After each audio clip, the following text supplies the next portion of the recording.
Hello guys, KP Shamino here with a new video for my Whirlwind Barbarian Part 2. I'm now level 41. It's not anymore a crap build, but it's now a less crap build. Why? Because I farmed the aspects, and that's the main information that I'm going to give you guys in this video. What kind of aspects do you need to farm for the Whirlwind Barbarian build? Because I did it now. I got nice drops, legendary drops, but the aspects are very important because I would apply them as soon as possible, because you will need them in the capstone dungeon. I already did a little bit of capstone dungeon, I'm almost there, so I think 1-2 more levels and I will do the capstone and then I can go to tier 3. So I'm going to talk about the aspects, what kind of aspects that you need to get and what are the priority aspects. So let's get started, because most of them are in the Codex of Power. Why? Because that's the one that you can farm. The other one you cannot farm. You just need to get drops from legendaries, extract them, imprint them one time, and that's how you can get them. So let's go to the Codex of Power. I farmed now all the aspects that are important. So to make you guys it very simple, so you can see we got a lot of aspects in this game, and those are the ones that are important. The other ones are not that important. I'm not saying that they are bad, but for the Barbarian Whirlwind build we don't need them. So let's get started with the defensive ones. So you see here, this is one that is really good, but I don't use it. But I just wanted to say to you guys, Iron Blood aspect, gain 2% damage reduction for each nearby bleeding enemy, up to 10 maximum. It's a no-brainer, you can use it, but I don't use it. Then the next one, aspect of disobedience. This is a very important one. The good guys of Blizzard, they nerfed it. I don't know why, because they like to nerf stuff, I think. But they nerfed it, but it's still good. I put this on an amulet. You gain 0.25% increased armor for 4 seconds when you deal any form of damage, stacking up to 15%. If you put it on an amulet, it's 50% higher. You guys will see it if you go to the skill. This is one, get it. Because you need it in the capstone. Why? Because those dudes, they do the entire time physical damage. They are the big dudes that want to kill demons, but they died with the priest or something. I'm not a lore guy, by the way. I totally have no interest in lores, but I know they hit with physical damage. Be sure that you get this one, important, because you need to use it. Then the next one, aspect of the protector, really good too, but we got iron skin and barrier. You can use them both, but you cannot use this one if you hit an elite and iron skin at the same moment. They don't stack the barriers. You got one barrier on from one of the two. So I don't have it at the moment. In the future I'm going to get it. Why? Because this one can go to, what is it on my main, 7,000-8,000 or something. It's stronger than iron skin, because that depends on life. Get it too, very important, you will need it in the future. Then the next one is aspect of the Iron Warrior. Get this too. This is very important too. I said it in the first video. You got the Shout that is going to give you unstoppable, and Iron Skin is going to give you unstoppable too. And that makes you almost immune for crowd control. So that are the defensive ones. Offensive ones. So this is not important. This is crap. This one you can take. Aspect of the expectant. Attacking enemies with basic skill increase the damage of your next core skill cast by 5%. You can use that on a one-hander, but I'm not going to use it, I think, for the end build. Then the next one, very important. Aspect of the dire Whirlwind. So this is one that you need to get right away.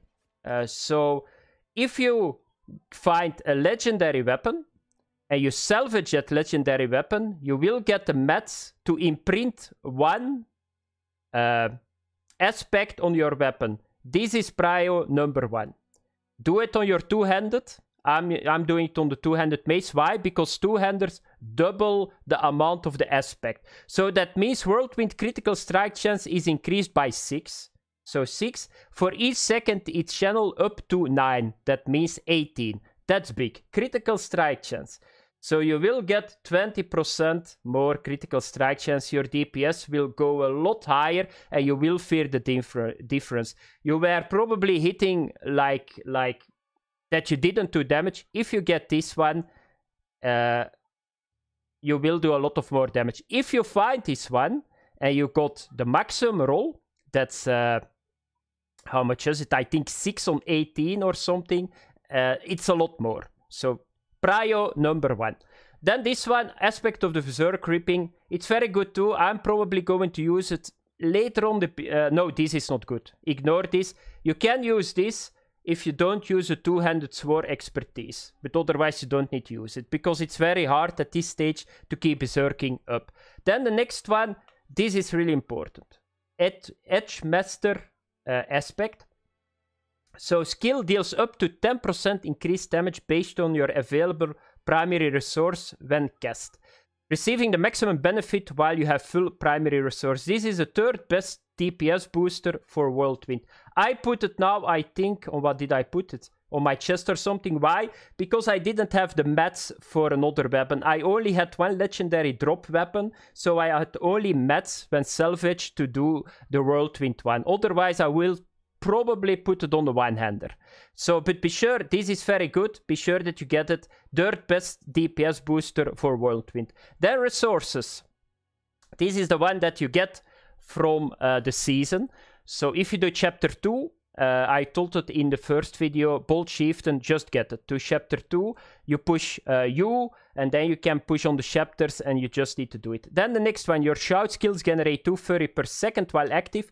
I put that on my 2nd ring, just do it. Of course, you need to find the legendary ring, you need to salvage it, otherwise you don't have the mats. And then the last one, this is something that you can use too.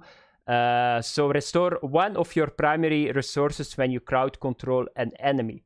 Then utilities, only 1. Relentless Berserker Aspect, but I would not bother that much with this one, because this is something for later on. I would not... you don't need that, but be sure that you farm it. And then mobility, only 1 is this one. Critical Strike grants 8% movement speed for 1 second up to 6 seconds. It's going to speed up the process, you run faster, always good in ARPGs. So that are the aspects, be sure that you farm them. And what do you do on that moment? You start putting them on your items. So you guys can see, it's still not good items, but you guys can see, here I got the unstoppable one that I said to you guys. So once again, just the same, try to get cooldown reduction on this one. Here, just damage reduction. Here I put the Edge Masters on, so I told you guys that. Then this one was a drop, ignore that. That was just a legendary that I had. I had in total, now I think I got 8 legendary drops only. But it's always, you need to watch it a little bit, because you need the mats. And it's a little bit RNG too. Always remember that. Then the boots, I told you guys it. Here I got the Wind Striker to move a little bit faster. Movement speed is always good at boots.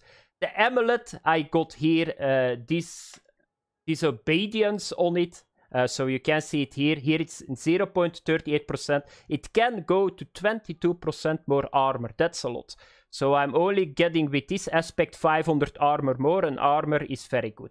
Then the rings, you can see it here. This is the Echoing Fury that I got here. And this one I found to drop. I never had it on my internal character, but I found Chieftain, and it's a 1.4. That's like the middle.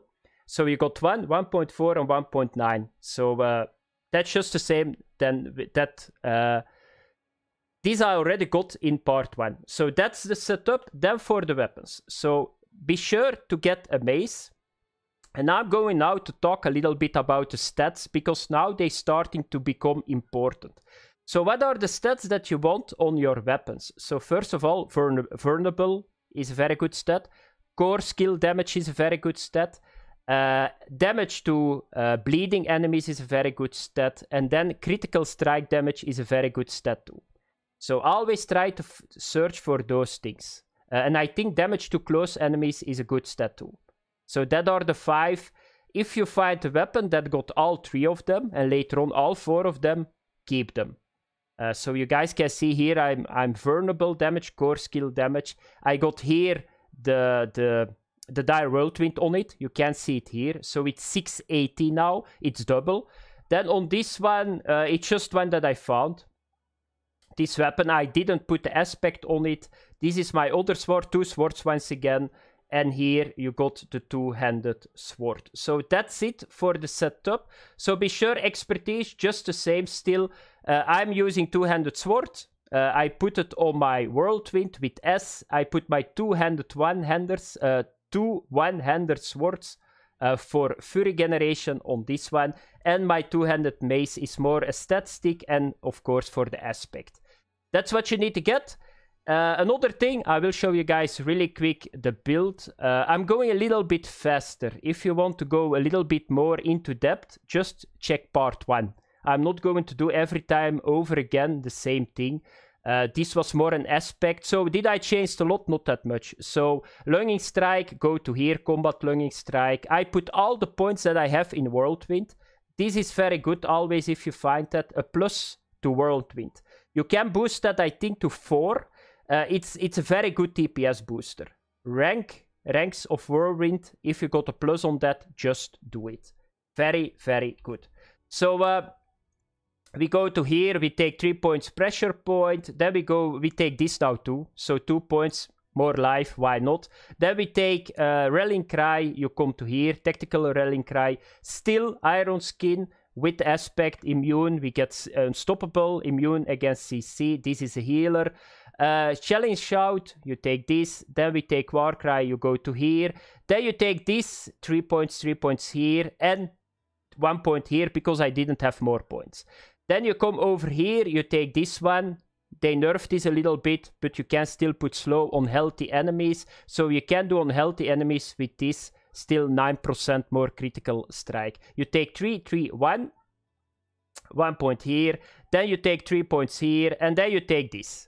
Unconstrained I take. This is something in between. At the end build we are going to take this, of course, Unbridled Rage. That's what you always need to take in a Whirlwind build. But first you need to have all the cooldown reduction, the fury reductions, the resource generations. That's everything. Otherwise you cannot keep it up. So that's it, guys. What do you put as gems in it? Still the same. You take the emeralds in the weapons. You can put here, I put a fortify in it, but I'm getting fortify by this aspect. But just go with HP at the moment. That's what you need to do.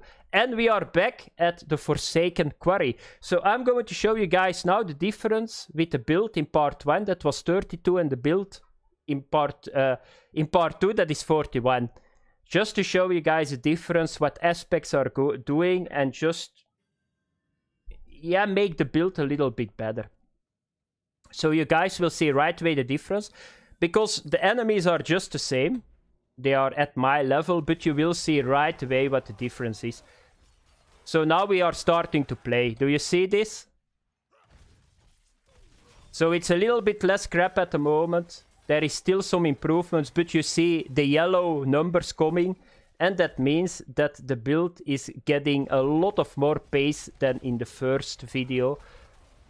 So here we go again. Let's try to kill this elite.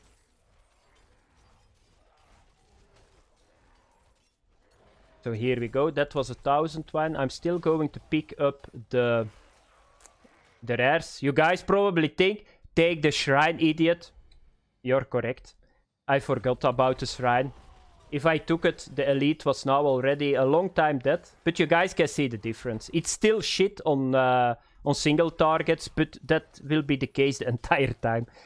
Whirlwind will never be good at single target. Never. But it's very good for clearing.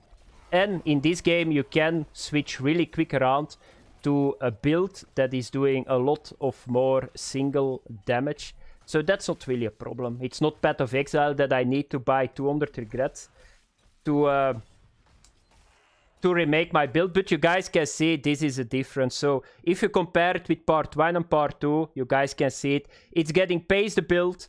I hope that you guys enjoyed the build. I'm going to pump a little bit more levels, and then we are going to the capstone. Part 3, doing the capstone to go to tier 3. Thanks for watching. Have fun. Bye bye.